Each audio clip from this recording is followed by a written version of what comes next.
Oui, il était tisserand, oui. J'ai travaillé à la Veline de Vambruyère, à la filature. On faisait des bobines de fil qui servaient après pour aller au tissage faire du tissu. Pas difficile, mais il faut prendre beaucoup de précautions, il faut beaucoup de surveillance. Moi, je me plaisais bien, je faisais des bons salaires. Tout dépend aussi de la production qu'on faisait, hein, c'est sûr. Tant que ça marchait, on avait une bonne fête. Si ça ne marchait pas, on n'avait pas grand-chose. Ça marchait bien, c'était bon. Mais c'était pas toujours. Il y avait des fils coupés, tout ça, il fallait réparer et repartir. Ouais, on travaillait par équipe, c'était le bon temps.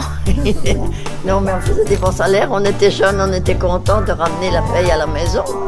Ça aidait bien aussi pour toute la famille. Hein. C'était pas pour nous personnellement. On donnait les payes aux parents. Hein. Puis on était contents de leur donner. On était heureux de gagner sa paye, quoi. C'était difficile des fois. Toujours debout, puis marcher, et puis le bruit, tchuc, tchuc, tchuc, tchuc, tchuc, que ça faisait. Oui, les bruits des machines. Et puis on avait les heures de repos, si on voulait. Alors ceux qui mangeaient en travaillant, ils étaient payés en plus. Ma foi, on faisait comme on pouvait, ouais. Mais on mangeait en travaillant. C'était fatigant, c'était toujours debout, Il y avait des hommes aussi qui travaillaient, qui faisaient le tisserand, pareil. Hein. Il y a plus de femmes qui travaillaient au rendement que les hommes, ils étaient plutôt dehors en train de discuter beaucoup, s'amuser dehors.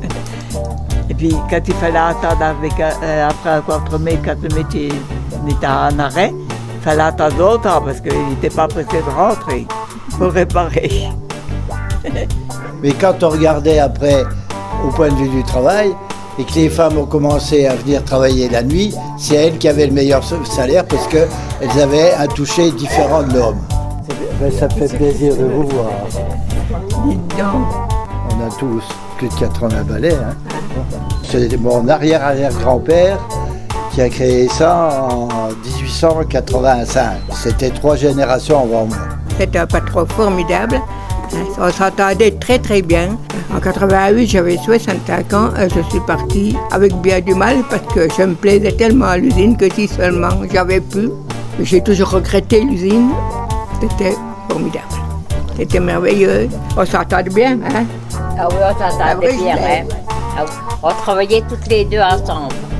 Ça, c'est l'ourdissoir. Sur une ensoupe comme ça, vous aviez 30 000 mètres de longueur de fil. Si vous voulez, il y a le cycle de la filature, on reçoit le coton et on fait du fil. Et puis après, ça part au tissage. C'est ça, on fait la chaîne, et puis il y a la trame, et on tisse. Et il y avait toujours une dualité entre les gens qui étaient filateurs, qui étaient les meilleurs, que les tisseurs. Et les tisseurs disaient, non, c'est nous, parce que nous, on fait le tissu. C'était l'électricité. Et alors, à Granges, on fabriquait son électricité. La turbine de Granges a été remise en état il y a 3 ans et elle marche très bien, quand il y a de l'eau. C'est des énergies renouvelables. Après, du tissage, des trucs comme ça. On ne fera pas toujours revenir de Chine. Ah non, on aura des usines qui sont chez nous.